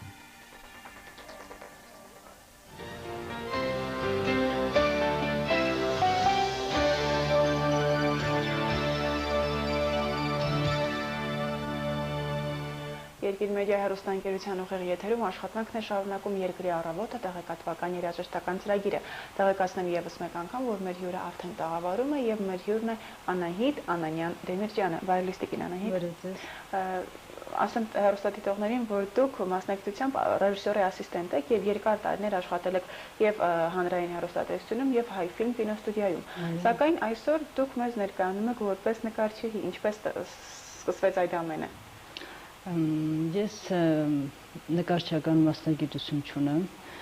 ավարտել եմ Երևանի կինոտեխնիկումը եւ կինոյի մասնագետ, ինչպես ասացիք, աշխատել եմ եւ Հայ ֆիլմ կինոստուդիայում եւ հանրային հեռուստատեսության մանկապատանեկան հաղորդումների գլխավոր խմբագրությունում։ Ես նկարել սկսել եմ 1991 թվականին։ Ինչպես սկսվեց այդ ամենը, որ դուք չունենալով նկարչական կրթություն, փաստորեն այսօր նկարում եք բավական նկարներ ու Ես մի գեղեցիկ օր տեսա տեսիլք այս պատկերը, որը ես նկարել եմ, սակայն սա ֆոտոյ եմ վերածել, ֆոտոյ է։ Եվ որից հետո իմ մոտ, այսպես ասեմ, այդ ունակությունը բացվեց, երևի թե նկարչական, եւ աշխատում եմ արդեն 91 թվականից մինչև այսօր նկարում եմ տարբեր աշխատանքի մեջ տարբեր փուլեր են, սկսել եմ աշխատել մատիտով, գրիչով, տուշով, գուաշով, ջրաներկով եւ վերջապես յուղաներկով։ Հիմնական նյութս հիմա յուղաներկն է եւ թուղթը եւ թեման հոգեվոր թեման։ Իսկ ինչպեսին էր տեսիլքը, որ ստիպեց դուք ոնց հասկացաք, որ պիտի նկարեք եւ հոգեվոր թեմայով առավելևս։ Շատ լավ հարց է, շնորհակալություն այդ հարցի համար։ Մի գեղեցիկ օր ես այդ պատկերը իմ առջև ամբողջությամբ հասակով մեկ հայտնվեց եւ գիտեք մի շատ կարծեք շատ մեծ ջերմություն, էներգիայի մեծ պաշար կարծես իմ մեջ հյուսվեց, լցվեց եւ ես գիշերը արթնացա այն պահանջից, որ ցանկանում եմ նկարել, բայց բացարձակ ոչ մի նկարչական որևէ նյութ չկար ձեռքիս, տակ եւ առավոտյան չկարողացա մի կերպ այդպես քնեցի, առավոտյան գրիչ վերցրեցի եւ թուղթ եւ սկսեցի գծեր քաշել։ Ուղղակի գծեր, ոչ պատկեր, ոչ ինչ որ կոմպոզիցիա։ Եւ հետո տարիների ընթացքում այդ գծերը փոխվեցին եւ կոմպոզիցիայի եւ ճշգրիտ պատկերների եւ գծերի, որոնք դանդաղ ես զգացի, որ աճ կա եւ իմ կողքին իհարկե շատ մեծ արվեստաբան Սարոս Սարխանյանն էր, որը անընդհատ ինձ այդ աճին հետևում էր։ Ոչ թե ինքը ինձ օգնում էր նկարելու, այլ ինքը հետևում էր այդ աճին մեր զրույցներով, մեր համատեղ խորհուրդներով եւ այլն, այդպես, որի համար իհարկե շնորհակալություն եմ հայտնում իրեն եւ շնորհակալություն հայտնում իմ բոլոր ընկերներին, որոնք ինձ պարզապես ուղղություն ասեմ, չէ, ճիշտ չէ ուղղությունը, պարզապես իրենց մտերմությամբ, իրենց բարեկամական, ընկերական այդ հարաբերությունների մեջ ես սկսում եմ զարգանալ, աճելու մի կերպ նկարչական ցուցահանդեսների, որոնք ինձ նաև շատ օգնում էին, տեսողական պատկերները օգնում էին, եւ դրանով ես ճիշտ է, կներեք, այդ նկարչությունը որոշակի տարբերություն կա մյուս աշխատանքների, մյուս նկարչական նյութերի, բայց նույնն է, ինձ մոտ դա զարգացում է, մտավոր զարգացում։ Եվ քանի որ դուք մասնագիտությամբ պրոֆեսիոնալ նկարիչ չեք, արդյոք ձեզ մոտ ձեր կարծիքով այդ ամենը սիրողական բնույթ չի կրում։ Եվ ինչպեսին է, ասենք, պրոֆեսիոնալների կարծիքը։ Գիտեք, պրոֆեսիոնալների կարծիքը օրինակ հենց արվեստաբան Սարոս Սարխանյանի կարծիքը, ես մեկ անգամ ուղղակի ասացի, որ ես սիրողական եմ, ինքը ասաց, ոչ Անահիտ, դու իրավունք չունես այդպես ասելու, դու պրոֆեսիոնալ ուղղության վրա ես եւ խնդրում եմ այդպիսի բաներ մի ասա։ Եվ բոլորի կարծիքը շատ դրական է։ Չգիտեմ, ինչ կարող եմ ասել։ Տիկին Անահիտ, մենք այս բանը այսքան խոսեցինք ձեր նկարներից, կարծում եմ, որպեսզի հեռուստադիտողը եւս պատկերացում կազմի, թե ինչպիսին են ձեր նկարները եւ առհասարակ որ ոճի մեջ են նրանք ստեղծվում, լավ առիթ է, որպեսզի դիտենք մեկ տեսանյութ ձեր նկարների վերաբերյալ, հետո կվերադառնանք տաղավար եւ կշարունակենք զրույցը։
Երկրի առավոտը տեղեկատվական երաժշտական ծրագիրն է Երկիր մեդիա հեռուստաընկերության ուղիղ եթերում։ Տաղավարում մեր հյուրն է նկարչուհի Անահիտ Անանյան Դեմիրճյանը։ Տիկին Անահիտ, մենք նոր դիտեցինք ձեր կտավները եւ մենք խոսեցինք քիչ առաջ, որ ձեր նկարներում, ստեղծագործություններում երաշխում է հոգեվոր ոճը։ Եվ սովորաբար մարդիկ ասելով հոգեվոր հասկանում են, որ նկարում պիտի պատկերված լինի խաչ կամ սրբապատկեր, իսկ ձեզ մոտ այդ ամենը չկար։ Ինչով եք դուք արտահայտում այդ հոգեվորը։ Դեք իմ նկարներում ես կարծում եմ, որ ավելի մարդ էությունը, Աստված ինքը դա էություն է, եւ իմ բոլոր նկարների մեջ գերիշխում է 7, բոլոր նկարներում կա 7 թիվը, էտարը եւ 17-ը, այն դա նշանակում է էություն, 7-ը դա աստվածային թիվ է, ըստ Աստվածաշնչի, եւ դա խաչը եւ բոլոր ամեն մեկը իր պատկեր իր գոհն են այս երկրի, բայց ավելի խոր էությունը, որը դա համարենք կոչվում է տեզերական երևույթ, դա ավելի խոր արմատներ ունի եւ տեզերքը դա անսահմանություն է ինքնին եւ այդ անսահմանությունն է կարծում եմ պատկերված նկարների մեջ, որ ես փորձել եմ պատկերել, որքանով է հաջողում, չգիտեմ, բայց յուրաքանչյուր մարդ իր կյանքի ընթացքում ունի իր հավատը։ Մեկը հավատում է Աստծուն, մեկը ասենք դիմացինին, ինտեմանին, մեկը առհասարակ չի հավատում ոչինչի, բայց այդ ամենով արդեն իսկ հավատում է իր չհավատացածին։ Ինչ է ձեզ համար հավատը եւ ինչին կամում եք հավատում։ Հավատը դա իմ համար աստվածային էության մաքրությունն է։ Ես մաքրությունն եմ ընդունում եւ դա է որ մարդուն ավելի վեհ է դարձնում։ Եթե դու հավատում ես էության եւ մաքրության, եթե դու ընդունում ես մաքրություն, ապա դու ինքնիստիկյան ինքդ պետք է արդեն դառնաս դա կամ հնարավորինս ինքդ մաքրվես եւ ինքդ դառնաս դա հավատ է ինձ համար մաքուր լինել, ազնիվ լինել։ Եվ իհարկե ես բոլորս ամեն մեկս ուրույն իր հավատը ունի, իր ինչպես ասացիք դուք իր Աստծուն կամ որևէ մեկին է պաշտում, ես էլ իմ մեջ եղած իմ ներքին զորությանն ընդունում։ Իսկ յուրաքանչյուր ստեղծագործող եւ ստեղծագործումը ինձ հետաքրքիր է ձեզ մոտ որևէ նախատիպ լինում է, ասենք, երբ կարդում ես գրական մի որևէ ստեղծագործություն, հատկապես հոգեվոր թեմայով, բնականաբար պատկերը գալիս է աչքիդ առաջ։ Դուք ձեր նկարներում փորձել եք այդ ամենը արտացոլել։ Այո, եղել է, դա Գրիգոր Նարեկացու Մայծան ողբերգության հիման վրա ես վերցրեցի գրափար գիրքը եւ կարդացի, ճիշտ է, գրափար շատ չեմ կարողանում ըմբռնել։ Այո, դժվար է, բայց ինձ համար այդ գրափար կարծեք երաշտություն, ես որ կարդում էի, դա կարծեք ինձ համար երաշտություն լիներ, հուսվում էր, լցվում էր մեջս եւ մոտավորապես տևեց դա 10 օր կարդացի անընդմեջ ամեն օր եւ որից հետո ծածկեցի գիրքը եւ նկարեցի մի շարք ստեղծվեց Գրիգոր Նարեկացու Մայծան ողբերգության հիման վրա, որը ինձ համար շատ ուրույն եւ յուրահատուկ տեղ էր գրավում։ Իսկ ձեր կարծիքով հավատը, երբ մարդ հավատում է որևէ բանի, օգնում է նրան կյանքում առավել լավ ապրելու, դիմակայելու ինչ-որ բարդությունների, կամ կարելի ասել, որ մարդը, ով չի հավատում, կյանքում կարող է լինել դժբախտ։ Հավատը ամենագերագույն բանն է, օրինակ ինչու 93-94 եւ այդ ծանր տարիների մեր հայ ժողովուրդը ինքնին հավատով ապրեց եւ հավատով հաղթահարեց այդ ծանր տարիները եւ այսօր մեր հայ ժողովուրդը եւ մենք հայերս մեր ապագան ենք կերտում, որը շատ լուսավոր է եւ ես երջանիկ եմ այն սերունդի մեջ, որ ես լուսավոր ապագայի մեջ պետք է ապրեմ։ Այնպես որ հավատը բոլորին է ներշնչում ապրել,